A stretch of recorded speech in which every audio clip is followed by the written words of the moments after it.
ఓం శ్రీ గణేశ శారద మాతృశ్రీ గురుభ్యో నమ. ఆదిత్యాయ చ సోమాయ మంగళాయ బుధాయ చ గురుశుక్ర శనిభ్యశ్చ రాహవే కేతువే నమ. మిత్రులారా, ఈరోజు మనం మార్చి నెల 2026 మేషరాశి ఫలితాల గురించి చూద్దాం. మేషం అంటే అశ్వని, భరణి 4 పాదాలు, అదేవిధంగా కృత్తిక 1వ పాదం, మొత్తం 9 పాదాలు. ఈ 9 పాదాలు కూడా మేషరాశి కిందకు వస్తాయి. మేషరాశి వారికి 1వ తారీఖు నుంచి 10వ తారీఖు వరకు ముందు ఫలితాలు ఎలా ఉన్నాయో ఒక్కసారి మనం కనుక చూసినట్లయితే, 1వ తారీఖు నుంచి 10వ తారీఖు వరకు వీరికి లగ్నంలో తృతీయ స్థానంలో గురువు వక్రించి ఉన్నాడు. అదేవిధంగా పంచమ స్థానంలో సంతాన స్థానంలో కేతువు ఉన్నాడు. అతడు తామ్రమూర్తిగా ఉన్నాడు, అనుకూలంగా లేడు. అదేవిధంగా 11వ స్థానంలో రాహువు, కుజుడు, రవి, బుధుడు ఉన్నారు. 12వ స్థానంలో అంటే వ్యయ స్థానంలో శని, శుక్రులు ఉన్నారు. దీన్ని చూస్తే మనకి ఏమర్థం అవుతుంది అనేది పాయింట్. ముఖ్యంగా లాంగ్ లాస్టింగ్ ప్లానెట్స్ అనేటువంటి శని, గురు, కేతువులు ఈ ముగ్గురు కూడాను అనుకూలంగా లేరు. ఫస్ట్ పాయింట్ క్లియర్గా మనం తెలుసుకోవాల్సింది. శుక్రుడు 12లో ఉన్నాడు. సో ఒక విధంగా కొన్ని లాభాలు, చిన్న చిన్న ఇబ్బందులు కలిగించేవాడు శుక్రుడు. రాహు 11లో ఉన్నందువల్ల శుభాలను ఇస్తాడు, తామ్రమూర్తి అయినప్పటికీ కూడాను. కాకపోతే ఈ జాతకులకు 1 నుంచి 10వ తారీఖు వరకు ఉన్నటువంటి అడ్వాంటేజ్ ఏంటి అంటే, లాంగ్ లాస్టింగ్ ప్లానెట్ సంగతి ఎలా ఉన్నా అంటే, దీర్ఘకాలిక వ్యవహారాల్లో పెద్దగా ఏమీ కలిసి రాకపోయినా టెంపరీగా రాహు, కుజ, రవి, బుధులు చాలా అనుకూలంగా ఉన్నారు. శుక్రుడు కూడా అనుకూలంగా ఉన్నాడు. ఒక పక్కన వీరికి ఏలినాటి శని నడుస్తోంది, మరో పక్కన గురువు పెద్ద అనుకూలంగా లేడు.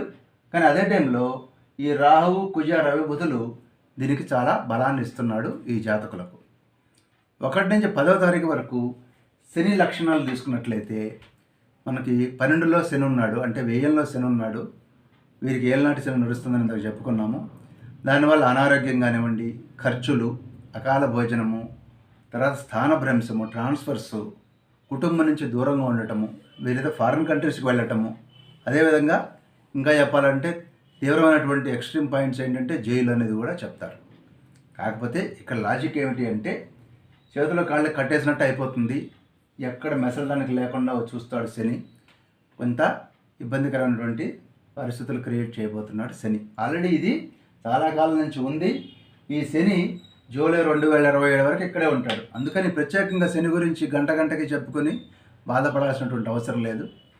శని 12లో ఉన్నాడు కాబట్టి ఖర్చు పెట్టడం, ఫారెన్ పంపించడం, ఇవన్నీ కూడా హెల్త్ ప్రాబ్లమ్స్ రావటం, కొంచెం ఇబ్బందికరంగా మానసికంగా అశాంతి కలిగించడం అనేది శని యొక్క లక్షణం. సో దాని గురించి మీరు వరీ అవ్వకండి. రాబోయే రోజులకి శని మీకు హెల్ప్ చేయడం కోసం ఇదంతా కూడా మీకు టెస్టింగ్ టైం. సో ఈ టెస్టింగ్ టైంలో మీరు కాన్ఫిడెంట్గా ఎదుర్కోవాలి. 2 వక్రించినటువంటి గురువు 3లో ఉన్నాడు. ఇతడు మనకి మళ్ళీ జూన్ 2వ తారీఖు వచ్చేసరికల్లా 4వ స్థానానికి వస్తాడు గురువు. సో ప్రస్తుతానికి గురువు మీద మనకి పెద్దగా ఆశలు లేవు ఈ సంవత్సరంలో. శని మీద కూడా హోప్స్ లేవు. మరి ఎవరండి అనుకూలంగా ఉండేది? ఇటు కేతువు కూడా బాగాలేదంటున్నారు అన్నారు. కేతువు కూడాను సంతానం గురించినటువంటి ఖర్చులు పెట్టిస్తాడు. సంతానానికి హెల్త్ ప్రాబ్లమ్స్ రావచ్చు, పెద్దలతో గొడవలు కూడా జరిగేటువంటి అవకాశం ఈ కేతువు కారణంగా ఉంది. అయితే రాహు ఎవరైతే లాంగ్ లాస్టింగ్ ప్లానెట్ ఎవరైతే రాహు ఉన్నాడో, ఈ రాహు డిసెంబర్ దాకా 2026 వరకు ఇక్కడే ఉంటాడు కాబట్టి ఇతడు మీకు సపోర్ట్ ఇస్తూ ఉన్నాడు. సో సోదరుల వల్ల సౌఖ్యము, కుటుంబంలో సౌఖ్యము, సౌభాగ్యము, ధనలాభము, ఇవన్నీ కూడా ఈ రాహు మీకు ఇవ్వబోతూ ఉన్నాడు. మరో పక్కన కుజుడు కూడా 11లో ఉండి మీకు చక్కగా శుభము, ధనలాభము, భూలాభము, వివాహాది శుభకార్యాలు, సుఖవంతమైనటువంటి వైవాహిక జీవితము, వస్త్రలాభము, ధైర్యము, రోగ విముక్తి, హెల్త్ ప్రాబ్లమ్ సాల్వ్ అవ్వటము, యత్న కార్యసిద్ధి, రాజగౌరవము, పొలిటికల్ లీడర్స్ అయినట్లయితే ప్రజల్లో ఆదరణ, ఇవన్నీ కూడా కుదిరిస్తాడు.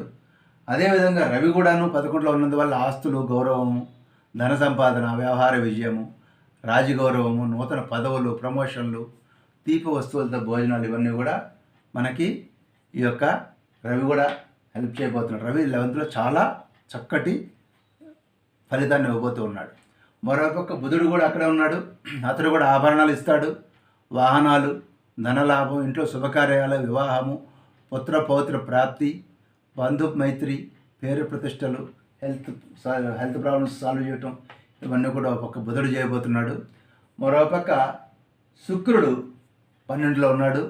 ఈ శుక్రుడు 12లో ఉన్నందువలన లగ్జూరియస్ ఐటమ్స్ కోసం మీరు డబ్బులు ఖర్చు పెడతారు.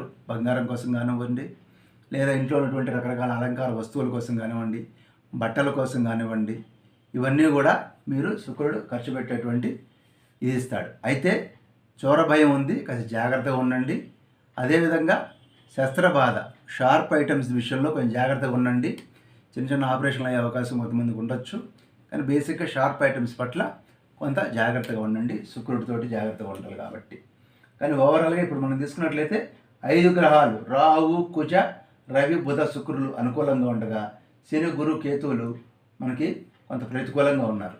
సో ఓవరాల్గా చూసుకున్నట్లయితే 1 నుంచి 10వ తారీఖు వరకు మోర్ దాన్ 75% మీకు బాగుంటుంది.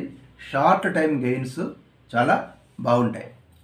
ఇక 11వ తారీఖు నుంచి 14వ తారీఖు వరకు కూడాను ఇంచుమించు ఇదే పరిస్థితి ఉంటుంది. కొద్దిగా ఇంప్రూవ్మెంట్ ఉంటుంది, ఎందుకంటే గురువు యొక్క వక్రగతి నుంచి త్యాగం చేస్తున్నాడు. సో మోర్ ఆర్ లెస్ మీకు 14వ తారీఖు వరకు కూడా 1 నుంచి 10 కాకుండా 14వ తారీఖు వరకు కూడా ఇదే పరిస్థితి కొనసాగుతుంది. అక్కడి నుంచి మీకు రవి యొక్క అనుకూలత తగ్గుతుంది. ఇందాక నేను చెప్పాను, రవి ఇంతకుముందు అనుకూలంగా ఉన్నాడు, కానీ ఇప్పుడు ప్రతికూలంగా ఉంటాడు. ట్రాన్స్ఫర్సు, స్థానభ్రంశము, మానసిక ఒత్తిడి, ఇలాంటివన్నీ కూడా హెల్త్ ప్రాబ్లమ్స్ ఇవన్నీ కూడా వచ్చేటువంటి అవకాశం. రవి 11 నుంచి 12లోకి వెళ్ళినప్పుడు, అంటే 15వ తారీఖు నుంచి కొంత ఇబ్బందికరమైన పరిస్థితి. కంపేరిటివ్గా 1 నుంచి ఫస్ట్ ఫోర్త్ నైట్, మొదటి పక్షం ఏదైతే ఉందో మార్చి నెలలో బాగుండగా, రెండో పక్షంలో రవి వలన కొంత మానసికమైనటువంటి ఒత్తిడి, ట్రాన్స్ఫర్ భయాలు ఇలాంటివన్నీ కూడా కలిగేటువంటి అవకాశం. సీటు మారటం కానీ, ఆఫీస్లో వర్క్ నేచర్ మారటం కానీ, దానివల్ల ప్రెషర్ ఫీల్ అవటం, ఇవన్నీ కూడా రవి వల్ల జరుగుతాయి. ఇందాక నేను ఇంకో విషయం ఏం చెప్పానంటే, గురువు గారు ఇక్కడ ఉండటం వల్ల కూడా ఈ గురువు గారు కూడా ఇదే పని, వృత్తి ఉద్యోగ భంగం కానివ్వండి, అదేవిధంగా మిత్ర వియోగం కానివ్వండి, నివాసంలో చేంజెస్, ఇవన్నిటి కూడా గురువు కారణమయ్యేటువంటి అవకాశం ఉంది. అందువలన ఇటు గురువు ఇటు శని ఇద్దరూ కూడా జాబ్ చేంజెస్ గురించి చెప్తూ ఉండగా 15వ తారీఖు తర్వాత రవి కూడా అదే ఇండికేషన్ ఇస్తున్నాడు. సో రవి, గురు, శని ముగ్గురు కూడా మీకు సెకండ్ హాఫ్ ఆఫ్ దిస్ మంత్లో, అంటే మార్చిలో కొంత స్థానభ్రంశము, ట్రాన్స్ఫర్సు, సీట్ చేంజ్ లాంటి వాటికి కొంత అవకాశం కల్పించేటువంటి అవకాశం ఉంది. కాబట్టి కొంచెం జాగ్రత్తగా ఉండటం మనకి అవసరం. కానీ ఓవరాల్గా చూసుకున్నట్లయితే కనుక ఈ యొక్క మేషరాశి వారికి నెల మొత్తం మీద మొదటి 15 రోజులు బాగుంటుంది. రెండవ పక్షం ఏదైతే ఉందో 15వ తారీఖు నుంచి ఇంకొంచెం జాగ్రత్తగా ఉంటే మంచిది. కానీ ఓవరాల్గా 70 to 75% మేషరాశి వారికి మార్చి నెలలో అనుకూలమైనటువంటి ఫలితాలే కలుగుతాయని చెప్పచ్చు. స్వస్తి.